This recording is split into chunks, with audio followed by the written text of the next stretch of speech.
Community Forum is sponsored by the Easton Grange 196 and a friend of Yardley Wood Rink and the Easton Lions Club. There's a storm across the valley, the clouds are rolling in.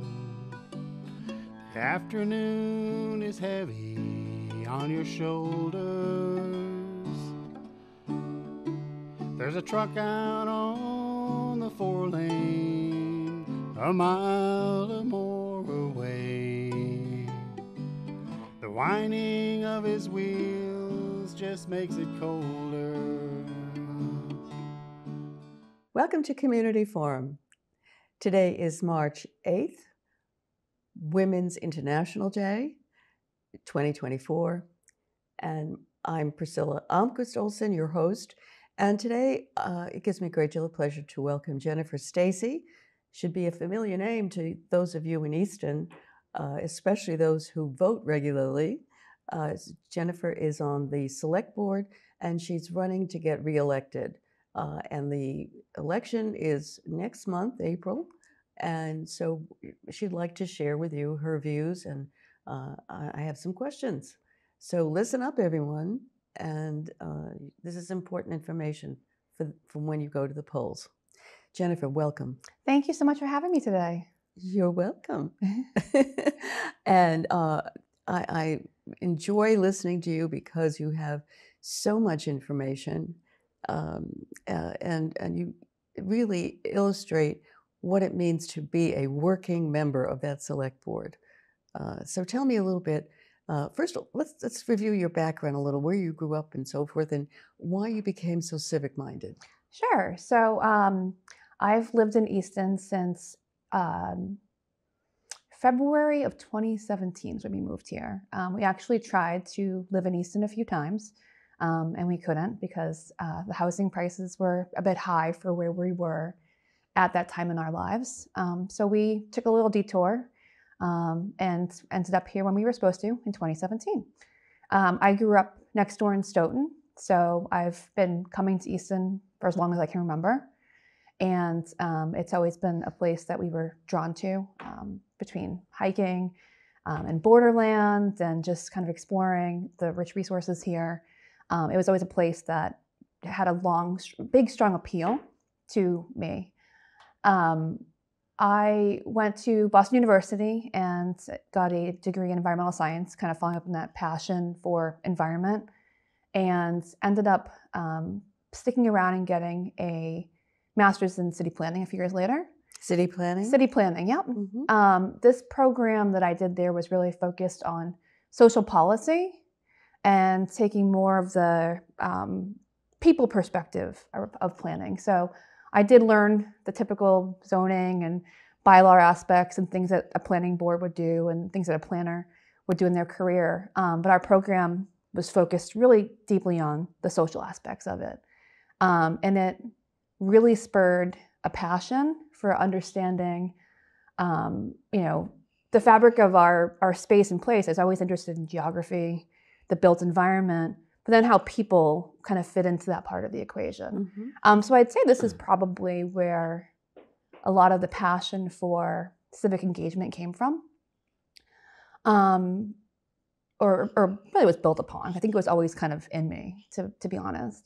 I went to Harvard after that and worked there for several years in their Office for Sustainability. And while I was there, got a master's in higher education administration, which is pretty similar to like an MBA, but with a higher ed focus. So how do you run a university? What are the elements of governance, management, issues affecting that population?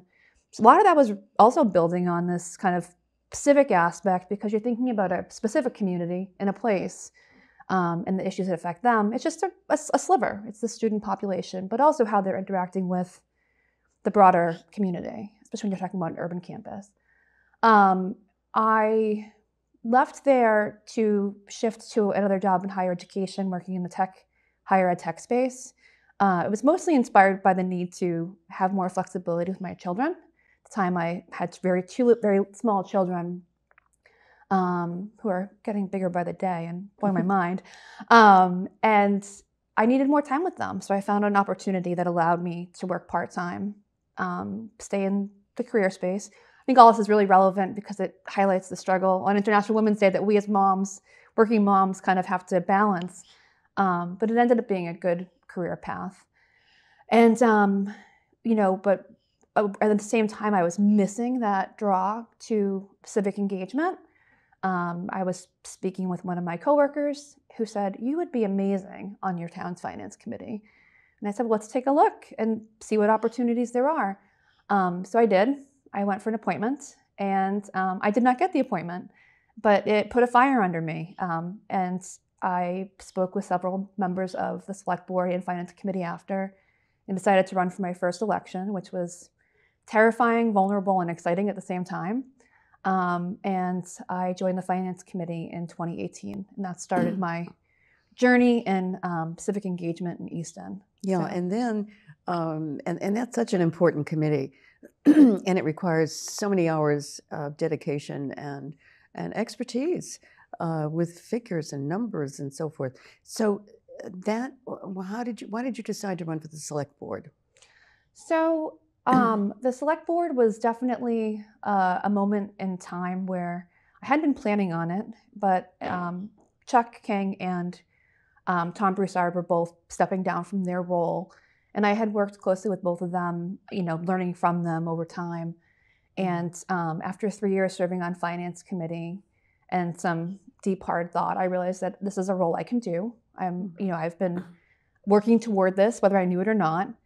It fit my background actually in better ways than the finance committee, because even though my background is very strong in finance, and I can do those pieces, I also can do the broader work that select board members do.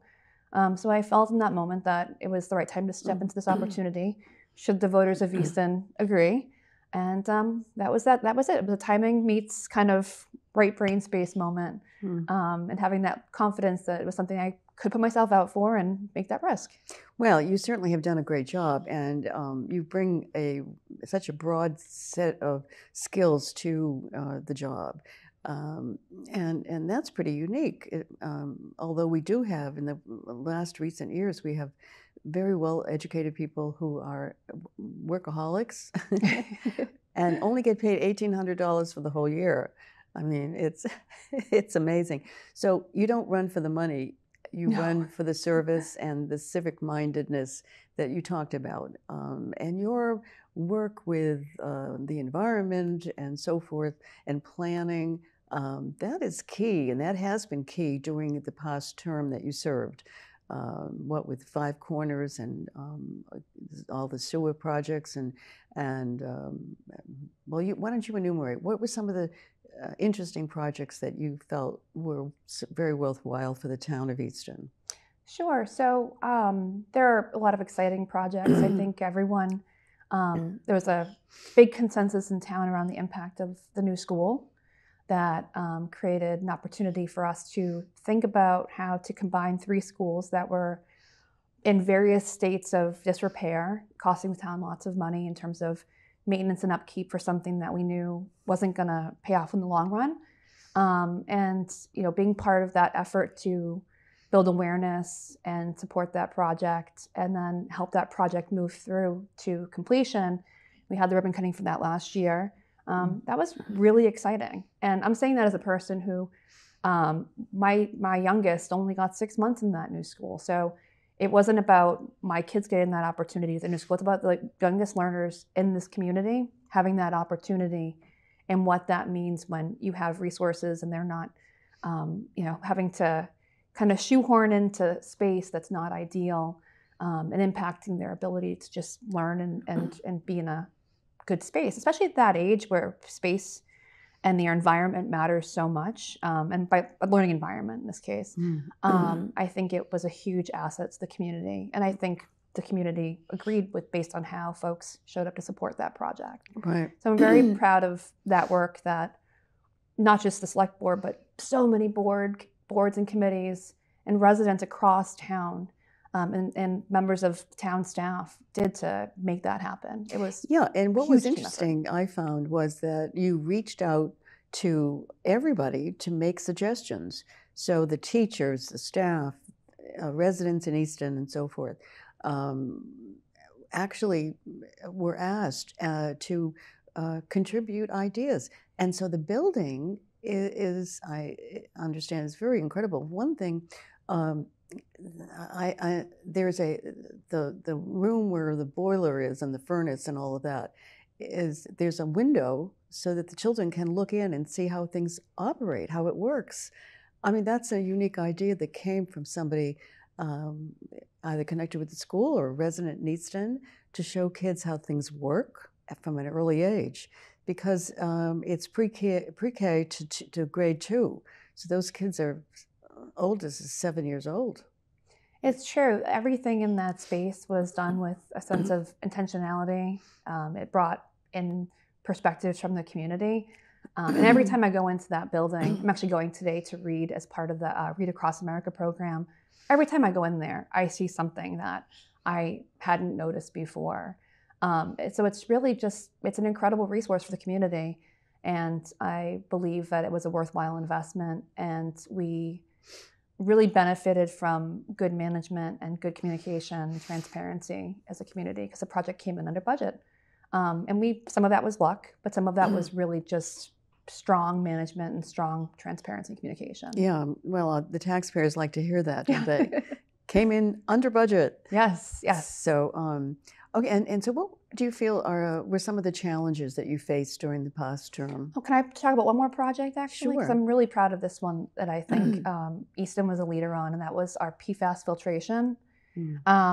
And you know, we were very lucky in Easton to have residents who were very vocal on this problem early on. And because of that, town leadership listened. And so there's two pieces lined up very well to set Easton on a path to be a leader in this space.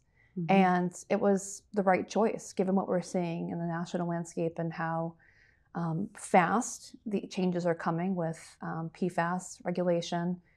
We were ahead of the curve, and it saved us a lot of money. Other towns now are grappling with how to handle the cost of filtration. And meanwhile, Easton's water filtration plants came online in December. So Easton's water is safe to drink and filtered to a non-detectable level, which is truly incredible. We are really ahead of the curve. And I believe that goes to strong leadership across the town administrator, the select board, and residents who speak up and are listened to. So it was really this collaborative effort. Well, thank you so much for giving some of us credit who highlighted that issue many years ago. Dr. Kyla Bennett was one of the prime movers, and I was her assistant backup to talk about that. And finally, the school, we got up and spoke about that in terms of the new school, the Blanchame School, and the playground. And it was voted by the people who were in town meeting that no PFAS would be in any of the playground equipment at all. And we felt that was quite a win. And finally, the residents of Easton understood how dangerous it was. And I, of course, appealed as a grandmother to all the grandmothers out there. PFAS is something that it's a forever chemical, and there are thousands of them, and only 5 or 6 are regulated at this point.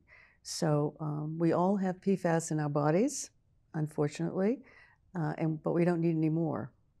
And it can have very dangerous health effects. So yes, we thank the board, the select board, and the residents of Easton for recognizing the need for a filtration treatment plant. So what do you see in the future? What are some of your goals now that you're setting for this coming term if you get elected? Sure. So I believe we're at a critical point. We've been at a critical point for a very long time when it comes to the environment. And unfortunately, as we're seeing from kind of the weather we've had over the past year, and past couple years, we're living in the era of climate change. And we're past the pure mitigation thinking to really now having to think about how to, the pre-planning piece, like really thinking about how we adapt. And that's a hard pill to swallow. And we are going to have to make some tough decisions. So I'm personally committing to be involved in any opportunities to help move Easton in the positive direction in that space. We are also grappling with a housing crisis, not just in Easton, but nationwide. And this isn't just about creating affordable housing. It's about housing choice. It's about options that allow residents who've lived here for a long time to stay here. It's about housing for veterans. It's about housing for single parent families. When I was buying my first home, the concept of a starter home still existed. It doesn't anymore. The starter home that I bought, just in 2012, is now for $230,000, not in Easton, but neighboring Brockton, West Brockton, is now worth over $500,000. And with interest rates being so high, you can imagine how difficult that is for a family. That's not a starter anymore, and then once folks are into a space, they're sort of trapped there. That mobility where you used to be able to, buy a house and do what we did, bought a house, kind of used that equity to go to our next home, and make sure that we're not compromising other things by straining our budget so much. That's lost for a lot of people. So I think there's this struggle with misconceptions on what affordability means, on what housing choice means. And there's a lot of work to be done in that space and figuring out what that means for Easton. Well, I understand that the housing trust that we have it just started on, I think, Quanticut Street. You had purchased that, plus another parcel somewhere with a house? Yeah, so I'm actually on the Affordable Housing Trust, and the two parcels, 26 Pequannock, just had their groundbreaking ceremony. Habitat for Humanity will be redeveloping that into a single-family home, which is fantastic news. And the other property is 10 Morse, which I believe will be a two-family. So these are both, amazing stories that even that little bit moves us in the right direction. I'm very excited to think about the people that would get the opportunity to live in those spaces.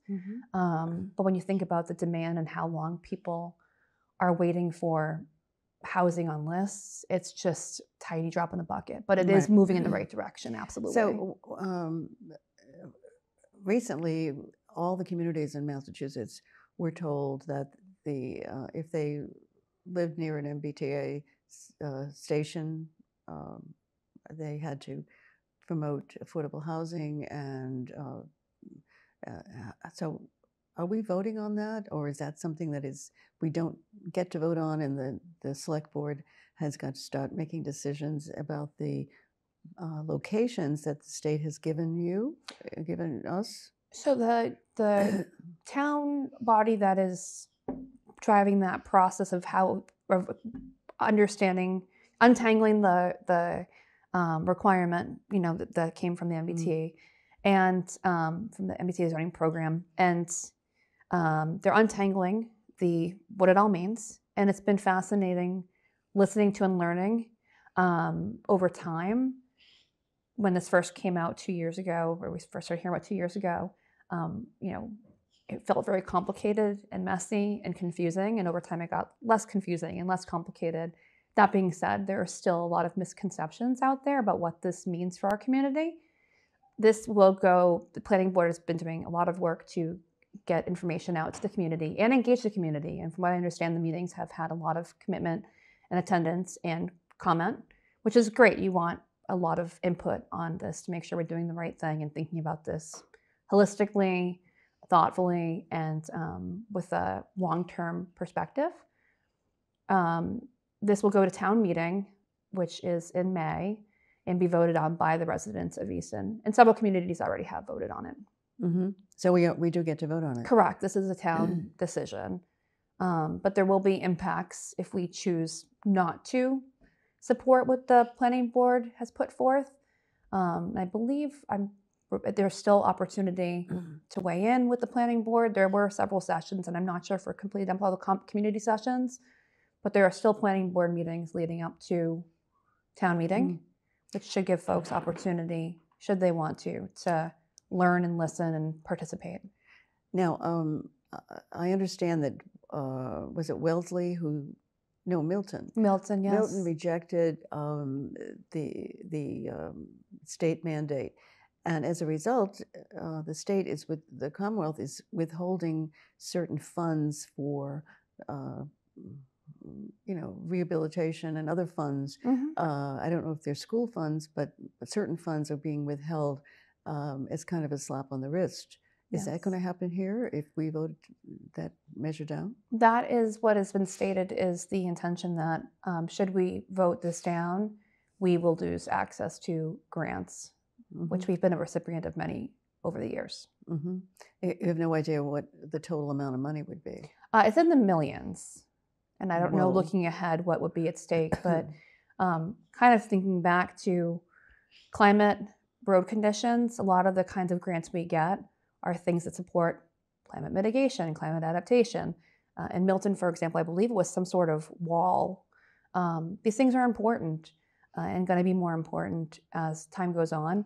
The other thing is road improvement projects, which, we have a very limited budget, and any opportunity to get funding to increase our road and sidewalk conditions, is lost money and lost opportunity. Is this going to, if it's voted down and the penalties are in the millions, are those penalties going to continue year after year, or is there a?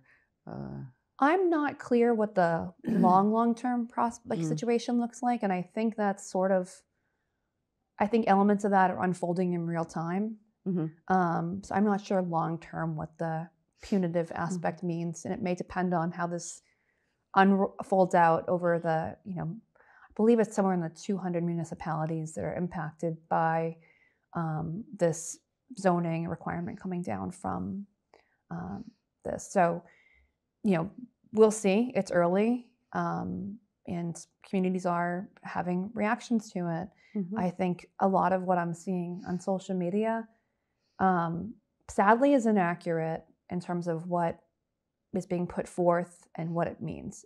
There's no mandate to build 900 plus units of housing tomorrow. This is just looking at areas and creating easier mechanisms should space become available in those areas, which are mostly developed at this point.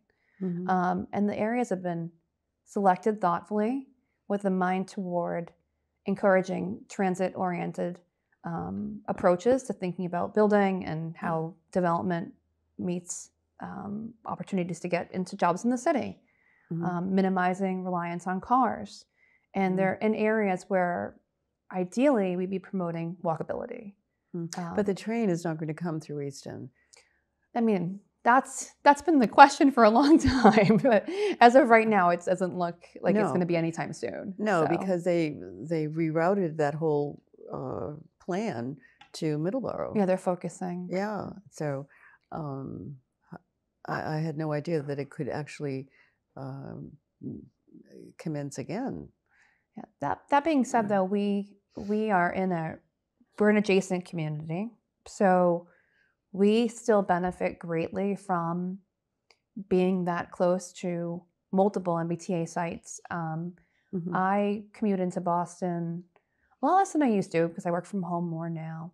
But when I take the train in, I have the option to go to Stoughton, Canton, Sharon, or Mansfield relatively easily. Oh, Brockton. Yeah, or Brockton. I forgot. I used to go to Brockton actually all the time.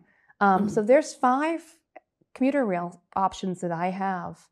That makes us a very, a friendly community in terms of thinking this way. And I think that'll be important.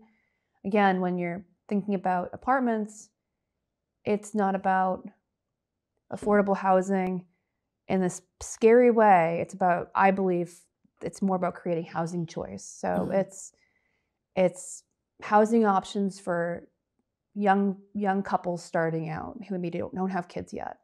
I lived in an apartment most of my time before children. So, my husband and I, young professionals, were both people living in those kinds of apartments. It might be a small family. It might be, parents who had lived in Easton, raised their children here and want to stay nearby because they want to watch their grandchildren grow up. So it's creating choice and opportunity for large swaths of people who the housing stock we have now may not work for. And Easton is pretty well built out, isn't it, in terms of land availability? And to our credit, 38% of the geography of this town, of land mass, is in conservation. So we should be very proud of that. Absolutely. And I was thinking, about the goals of thinking about housing recently, and the example came up about my own neighborhood. I live on Jenny Lind in Swedeville, which I'm biased and think is the most beautiful neighborhood in Easton, but we're lucky to have lots of those beautiful neighborhoods in Easton. But the reason we chose to live there when we were looking was it was extremely walkable, and I had young children and I wanted that walkability. And one of the elements of that area is that most of the lots are less than an acre. But when you have a minimum requirement for an acre, that shifts what a developer needs to do to develop a parcel. So now you're not getting houses like the Speedville neighborhood anymore. You're seeing much bigger houses because it's driven by this kind of formula around what's the optimization that a developer needs to, take this chunk of land and make the money they need to develop it. So we have, more larger houses, which works fantastic for many families in certain points in their lives. But as children go off to college and family dynamics shift, a lot of people now don't have an option what to do next. So the empty nesters might opt for an apartment, so there'd be no more shoveling snow and mowing lawns. And as people get older, some of those things are not so glamorous anymore. Yeah, and maybe years ago it might have been you downsized to a ranch, a small ranch, but a lot of those, as folks have been stuck in kind of in situ, have been built out. So it's harder to find those types of that type of housing in the community at this point. So this is why I kind of flipped the script a bit and don't think about it as purely affordable housing, but it's really, to me, housing choice. And I'm so glad you like Jenny Lind. That's the Love street. it. That's the street my mother was born on. Yes. And raised on. So tell the voters, if you would, talk to the voters and tell them why they should elect you, Jennifer Stacy. All right, thank you for that question. So I believe at this point, I've proven that I am a value add to the current select board. I've served for 3 years and been involved in many decisions that I believe have added value to this town and made it a place that people continue to want to live in. This is still a highly desirable community. Even when folks get frustrated about certain things that are happening, whether within our control or not. Track record. I believe that I am an approachable person and always willing to hear anybody's input, feedback. I've had people reach out to me, ask me questions, want to discuss certain topics, and I bring that with me and think about that when we work within the select board and consider our role in helping to shape the community's future. And then in my personal experience, I have the academic background, the work experience background. I'm a senior project manager in my career, which my job is working with people, driving consensus, and sometimes getting them to do things they don't necessarily want to do, but understanding that there's a reason we've got to do it. Yeah, okay. Well, your skill set is very impressive. Oh, thank you. Yeah, and I want to thank you so much for being my guest today, Jennifer Stacy. And people can reach you on Facebook? Yes, my Facebook, I'm reachable on Facebook, and people often do reach out to me through Messenger. I make many posts public, so folks know that they can comment, reach out. I don't maintain a separate page, but folks do find me often, friend me, and if anybody wants to have a conversation, ask questions, you can start there. We can always meet in person. And discuss so it's anything. Jennifer Stacy, Stacy. Correct. Okay, well, thank you, Jennifer. Thank you And for having me. You're welcome. And this is Priscilla Almquist-Olsen bidding you all farewell. Until next time, be well. Community Forum is sponsored by the Easton Grange 196 and a friend of Yardley Wood Rink and the Easton Lions Club.